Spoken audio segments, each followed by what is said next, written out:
In today's video, we're going to talk about building your buy box. So get real basic on it, but I need to know exactly the type of property that you want to invest in. It's our job to go out and create that opportunity for our investors. So our in-house property management company takes care of those properties for you for decades to come.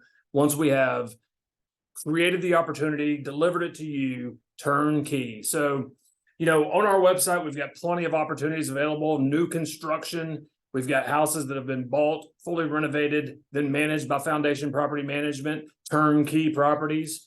But if you said I invest in Memphis, that is a too broad of a area to invest in. And what do you invest in Memphis? Well, single family homes, duplexes, still too broad. So let's narrow that search. Are you buying single families, multifamily, trailer parks? I don't know. So in this quick exercise, I've really simplified it to say what areas of town. This is a quick shot of all the properties that we manage. So I've got my personal portfolio, plus I'm honored to manage properties for people from all over the world who mostly share the same story. I want to be a real estate investor, James, but it doesn't make sense in San Diego, Boulder, Colorado, even Nashville, Tennessee, just 3 hours away. Prices have gotten so crazy and rents don't quantify renting. So you choose Memphis and Foundation Property Management, Turnkey Invest to be that avenue of investing. So this is the best thing we can do. We can build your buy box. So exactly what does your next property look like? And this is how simple it is. So I take a 4x6 post or note card, and we write down your goals. So this is old. This is back when my wife and I started, and we're so blessed. God's been very good to us, and we've worked hard. We've given up things. We've sacrificed so that now we can have the fruits of those sacrifices through our investing. Maybe give up a really expensive vacation and take a more moderate vacation and put that money into real estate. And so we've blown these goals out of the water. So earn $1,000 of annual income after all expenses, replace my wife's income and insurance. So when my wife was working full time, we had her amazing insurance with the company that she's so blessed to work with, but we have easily replaced her income and mine now, and easily can afford insurance on our own just through our real estate investments. Build a portfolio of 15 plus properties. We've knocked that one clean out of the park into a different city. And then retire debt free. We're on track for that as well. I don't want to retire with a bunch of debt or leave this world with a bunch of debt for my wife and kids. I want to have options in life, and that's the way you do it, is by having very little debt, even real estate debt. Now, I'm a big fan of debt in real estate to get you where you're going faster, but when I retire, I'm not going to owe anybody anything and have plenty of cash flow to live on. Now, here's the crazy thing. I'll never retire. Retire for me looks like doing the things I want to do at all times, and not having to come in the office every day. But I love coming in the office, so that's an oxymoron in itself. But those were our goals when we got started. Then on the back of the card, we flip it around, and we identify the type of property that we're going to purchase. So B plus and better properties. If you want to get my definition of B, A, B, C, and there's a C plus, a C minus, a B minus, a B plus, and so on and so on. I've got a great article that's available.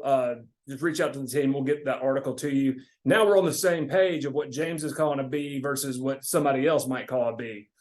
And then the exact areas. So East Memphis. We love East Memphis. We lived there for years. Specifically Colonial Acres, High Point Terrace, and a few other neighborhoods. But in East Memphis, the neighborhoods where the young professional wants to live. It's close to all the action. You can be at the zoo in a few minutes or go catch a Grizzlies game downtown. They're in the playoffs this year. That's where the young crowd wants to live. It's one of my favorite people to be renting to. They've got great credit. They've got 401ks they've started. They know better than to mess up their credit by having to go through an eviction or tearing up my property. So that's what I'm looking for, is someone that's going to call my house's home. I don't want somebody that's just renting it for a few years, going to tear it up and leave, and there's nothing to gain if you were to sue them and go after collections. That's my whole philosophy, is I want houses that are going to attract a resident that will call it home. Cordova, specific areas of Cordova. I like the areas near Shelby Farms that are county-only taxes. Those homes are mostly built 2000 and newer, so they're newer houses, mostly 3-bedroom, 2-bath, 2-car garage homes.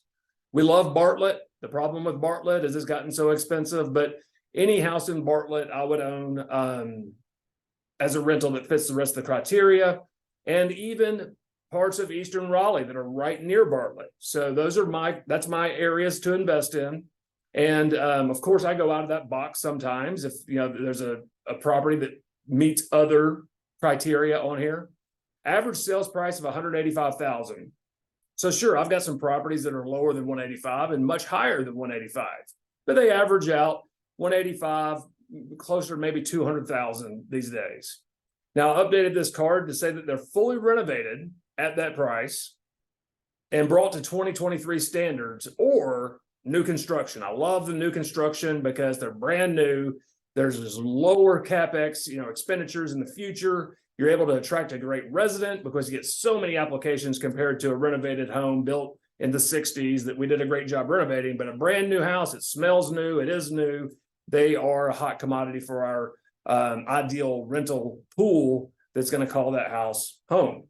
At least a 3-bedroom, 1.5 bath, but I like a 2-bath, and some type of covered parking. Now, a lot of the houses I have don't have any covered parking, but it is a bonus to have a 1-car carport or a 2-car garage.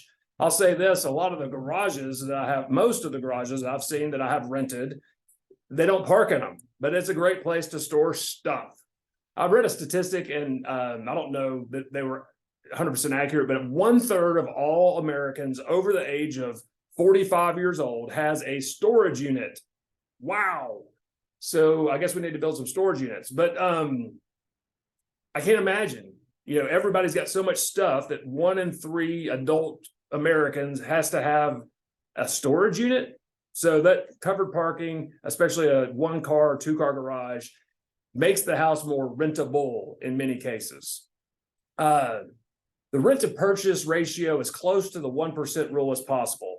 Now that rule has people quit talking about it because used to I would sell a $130,000 house renting for $1,300 a month. Those days are long gone with the crazy inflation, but it's still an amazing time to invest. But if you just think about as close to that as you can get. Now, as you go up in scale of neighborhood into an A neighborhood, it's almost impossible to get anywhere close to that 1% rule. As you get to a C class neighborhood, you should get that 1% rule.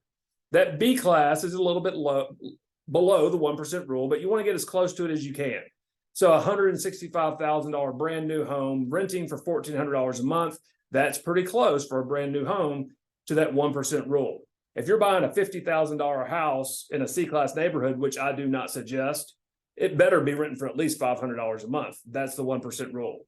And then built 1985 and newer. I like newer houses. It's a personal thing. I plan on leaving these houses to my kids or having options, when they're adults. And if I'm buying houses built in the 20s, it's already 100 years old. So I'm looking at the longevity of this investment, not selling anywhere in the near future. So you build your buy box. You start with your goals on one side. If it takes you more than a 4x6 card, that's why I use this, then you are writing a paper. Don't write a paper, put down your goals, build your buy box, share it with me and the team, and then it's our job to go out and create those opportunities. I hope this is helpful. Go get your card, fill it out, share it with us, then fold it and put it in your wallet or your purse or where you shave and brush your teeth every morning. You have to look at it. Things become real when we put them on paper and create a plan to follow them through. Thank you so much.